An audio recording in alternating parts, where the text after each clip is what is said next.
E aí, tudo bem? Vamos começar? Hoje a gente vai mergulhar fundo num tema fascinante: as camadas ocultas da comunicação. Sabe, aquelas mensagens que a gente manda sem precisar dizer uma única palavra.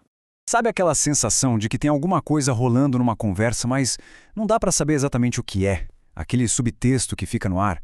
Pois é, isso é super comum. E tem um motivo muito bom para isso acontecer. É que, no fundo, as coisas mais importantes muitas vezes são justamente as que não são ditas. E é essa comunicação silenciosa que a gente vai decodificar hoje. Vamos entender os sinais que definem o jogo das nossas interações, bem antes da gente abrir a boca para falar qualquer coisa. Então, para começar, vamos entrar nessa conversa que acontece em silêncio. A gente vai explorar o universo dos sinais não verbais. Pensa nisso como uma linguagem que todo mundo entende, mas que tem dialetos super específicos que podem mudar tudo.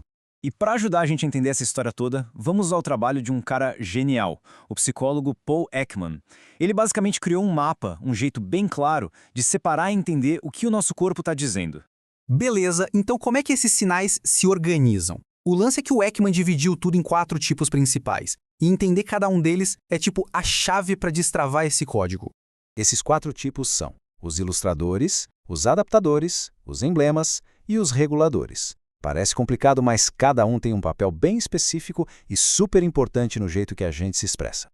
Vamos lá. Ilustradores são os mais fáceis, sabe? São aqueles gestos que a gente usa para ilustrar o que a gente está falando. Tipo quando alguém diz, nossa, como você cresceu, e levanta a mão para mostrar a altura. Já os adaptadores são mais inconscientes. São reações ao que estamos sentindo ou ao ambiente. Bocejar de tédio, por exemplo. E aí tem uma subcategoria bem interessante, os manipuladores. É quando a gente usa esses adaptadores para tentar influenciar os outros. Pensa no rapaz que estufa o peito para parecer mais confiante. É uma jogada clara para mudar como ele é percebido, né? Agora, chegamos nos emblemas, e essa parte é fascinante. Pensa neles como gestos que são literalmente uma palavra. Eles têm um significado direto, só que tem um porém. O dicionário desses gestos muda completamente de uma cultura para outra, e é aí que mora o perigo. Olha só, o sinal de ok com a mão, por exemplo, hoje em dia é quase universal, né?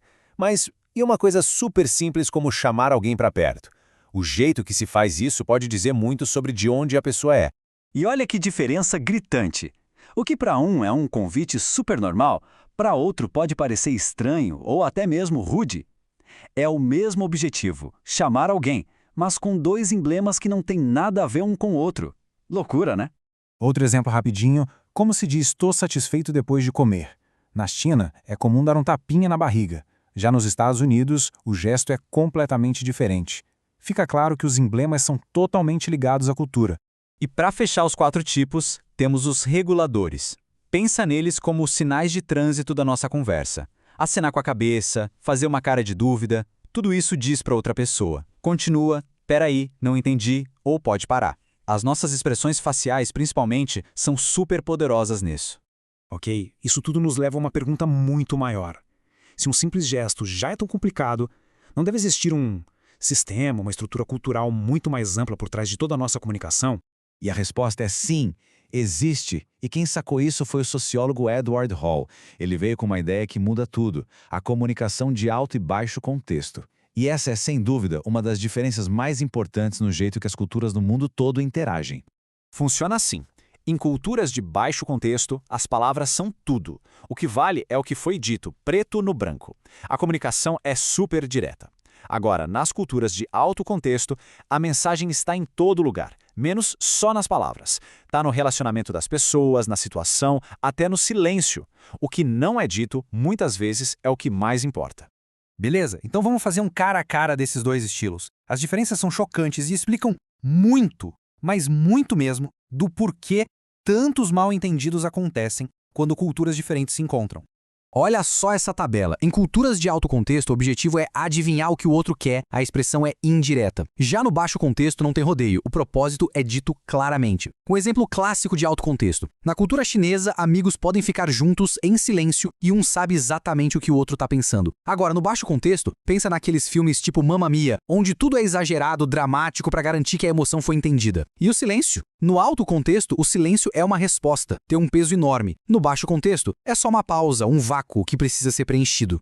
Tem um ditado zen que ilustra isso de uma forma poética. Uma mão aponta para a lua, mas a lua não está nos dedos. É a essência do alto contexto. As palavras, os dedos, só apontam a direção. O significado de verdade, a lua, está lá longe, no contexto. Quem fica olhando só para o dedo perde a lua de vista. Certo, mas como isso funciona na prática, no dia a dia? Para deixar tudo mais claro, vamos analisar um cenário super comum que pode acontecer em qualquer trabalho. Imagina a cena. Um funcionário chega para o chefe e pede uns dias de folga. A resposta do chefe? Nada. Silêncio absoluto. E aí, o que esse silêncio quer dizer? Bom, a resposta depende totalmente do programa cultural que está rodando na cabeça de cada um. Para alguém de uma cultura de alto contexto, a mensagem é cristalina. O não já foi dito.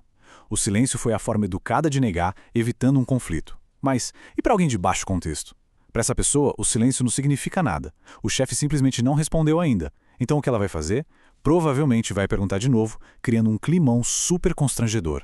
Então, a grande lição aqui é a seguinte: se comunicar bem é muito, mas muito mais do que só falar o mesmo idioma.